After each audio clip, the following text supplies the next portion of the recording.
Hello class. Now in this lecture we will see the another mode of heat transfer, that is convection. At the first lecture we have gone through the concept of convection, but now in this lecture we will see the law which is govern the mode of heat transfer, that is convection. Okay. So at your lower classes,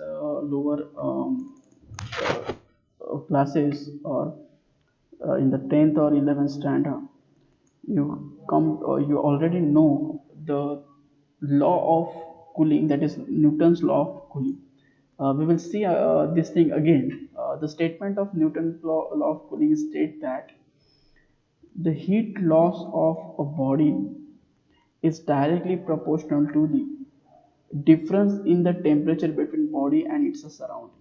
Okay, means जो भी rate of heat flow होता है, and first of all before going to the statement of this Newton's law of cooling, जो एक convection होता है वो क्या होता है कि the heat transfer between two systems. Okay, एक सिस्टम होती है हमारी हाई टेम्परेचर पे और दूसरा सिस्टम होता है हमारा लो टेम्परेचर पे. सो ये दो सिस्टम के बीच में एक कंसिडरेबल डिस्टेंस रहता है.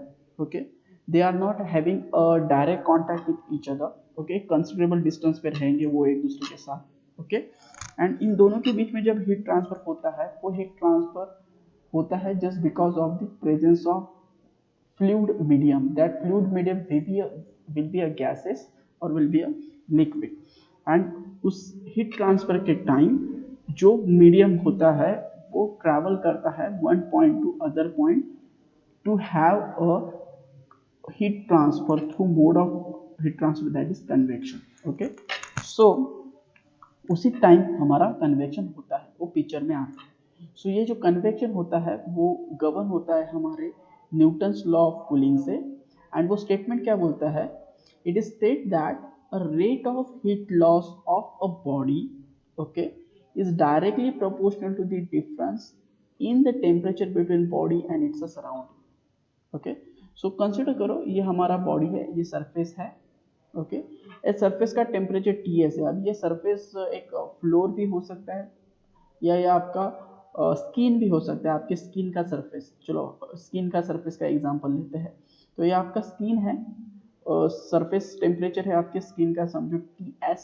और ये जो एयर है जो आपके बॉडी के ऊपर ब्लो किया है किसी फैन से या किसी नेचुरल एयर है जो आपके बॉडी को टच होके जा रहा है. ओके, सो उसका टेम्परेचर है Tf and Ts is greater than Tf. आपका जो टेम्परेचर है बॉडी का, सरफेस टेम्परेचर आपके स्किन का, वो ज़्यादा है जो फ्लूइड आपके बॉडी को टच करके जा रहा है. दैट इज जो एयर है आपके बॉडी को टच हुआ है उससे आपका बॉडी का टेम्परेचर ज़्यादा है.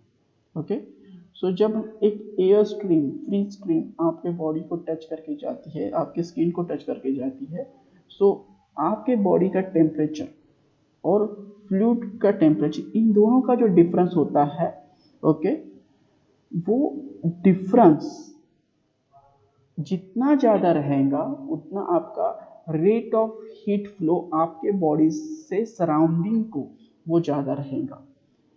प्लस आपका जो सरफेस एरिया है, आपके बॉडी का जो सरफेस एरिया है जिसको फ्री एयर स्ट्रीम कांटेक्ट करके जा रही है, exposed area to atmosphere. Okay, exposed area to that free stream air और दैट फ्लूइड, ओके, जो आपके बॉडी को टच करके जाए, उसको जितना ज़्यादा रहेगा उसके हिसाब से भी रेट ऑफ हीट फ्लो बढ़ता है. सो ये जो हीट फ्लो है Q, okay, is directly proportional to the exposed area to that free stream, okay, and the temperature difference between you, that surface to the temperature of the fluid which are in contact with that area. इसका जो difference होता है उसको directly proportional होता है. So to remove that proportionality sign, we will have a proportionality constant that is called as H. This H is called as a heat transfer coefficient. Okay, this H, small h, is called as a heat transfer coefficient, and this Q is equal to HA multiplied by Ts minus Tf. This Ts minus Tf is a temperature difference in between your body and the atmosphere. Okay, जितना ये temperature difference ज़्यादा रहेगा उतना rate of heat flow ज़्यादा रहेगा. जितना exposed area to that free stream और the contact area to that free stream ज़्यादा रहेगा, उतना हीट फ्लो ज़्यादा रहेगा। Now H, this H is depends on the velocity of that air. जो भी फ्री स्ट्रीम है, जो भी फ्लूइड है, उसके वेलोसिटी पे मैटर करता है, और that velocity responsible to Reynold number and the Nusselt number. जितना वेलोसिटी ज़्यादा रहेगा उतना Reynold number and Nusselt number ज़्यादा रहता है, in that respect the value of H, that is heat transfer coefficient ज़्यादा रहता है।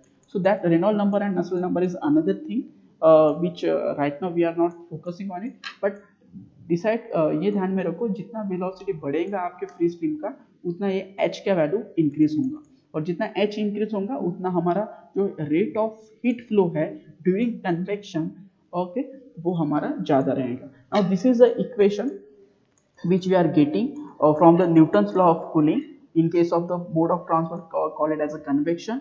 So ये जो इक्वेशन है इसको हम रीअरेंज करेंगे। So whenever we are rearranging this thing, what we are getting, Q is equal to Ts minus Tf divided by 1 upon HA।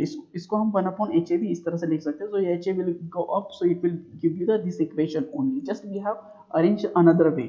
Okay. Now we are comparing the same thing. We are comparing the same thing with the Ohm's law. Okay. So Ohm's law, जैसे कि हमने conduction का जो फूरियर्स law था हमने Ohm's law के साथ compare किया, तो उसी तरह से हम यहाँ भी कंपेयर करेंगे। So what is, say this is equation 1। Okay, now Ohm's law क्या है, I is equal to dV by R। Okay, so यहाँ क्या हो रहा है, हीट फ्लो हो रहा है, सॉरी करंट फ्लो हो रहा है, और यहाँ क्या हो रहा है, हीट एनर्जी फ्लो हो रहा है। सो यहाँ I is equivalent to what, heat energy, electric flow, current flow of current is equal to the flow of heat energy। okay, now दूसरा क्या है, यहाँ पोटेंशियल डिफरेंस। यहाँ क्या हो रहा है, पोटेंशियल डिफरेंस जितना बढ़ेगा उतना करंट फ्लो बढ़ता है। सिमिलरली यहाँ टेम्परेचर डिफरेंस जितना बढ़ेगा सरफेस और आपके बॉडी सरफेस या जो भी सरफेस है जहाँ से हीट ट्रांसफर हो रहा है, उस सरफेस का, और जो स्ट्रीम है, फ्री स्ट्रीम जो उस सरफेस को टच करके जा रही है, वो जो फ्लूइड है उसका टेम्परेचर, इन दोनों के बीच में का टेम्परेचर डिफरेंस जितना बढ़ेगा उतना क्या होगा, हमारा हीट फ्लो बढ़ेगा। So this potential difference is equivalent to this temperature difference. So this dV, okay, is equivalent to the temperature difference, that is Ts minus Tf, that can be said called as termed as a dT। okay, so it is nothing but the potential difference, okay, potential difference or voltage difference you can say, and this is a temperature difference। okay, this is called as a temperature difference। now another thing, that is a resistance। जितना resistance offered by wire to current flow बढ़ेगा उतना हमारा current flow क्या होगा, कम होगा to the circuit। similarly in case of the this convection mode of heat transfer, जितना 1 upon HA, this is equivalent to what, this resistance। so जितना 1 upon HA का value बढ़ेगा, जितना ये HA 1 upon HA का वैल्यू बढ़ेगा उतना हमारा क्या होगा, rate of heat transfer during convection कम होगा। So this R is equivalent to 1 upon HA। this R is equivalent to 1 upon HA। so this is a thing we should consider in case of the convection। so thermal resistance in case of the convection is nothing but the R is equal to 1 upon HA। okay, and the reciprocal of this resistance is called as a thermal conductance। okay, अगर इसको हमने reciprocal लिया, that is 1 upon R लिया, so that 1 upon RA become HA। so this is called as a conduction। similarly in case of the conduction also, conduction में conduction mode of heat transfer में हमारा thermal resistance है dx by Ka। okay, अगर हम इसका reciprocal लेते हैं 1 upon R, okay, so ये बन जाता है हमारा Ka by dx। so इसको बोलते हैं thermal conductance और इसको बोलते हैं thermal resistance। so reciprocal of thermal resistance is called as a thermal conductance। reciprocal of thermal resistance is called as a thermal conductance। okay, so this is a thermal conductance in convection, this is a thermal conductance in a conduction। okay, so this is the thing in case of the convection, जो हमारा thermal resistance रहता है, that is nothing but the 1 upon HA. And this is a law of Newton's cooling, which govern heat transfer by convection.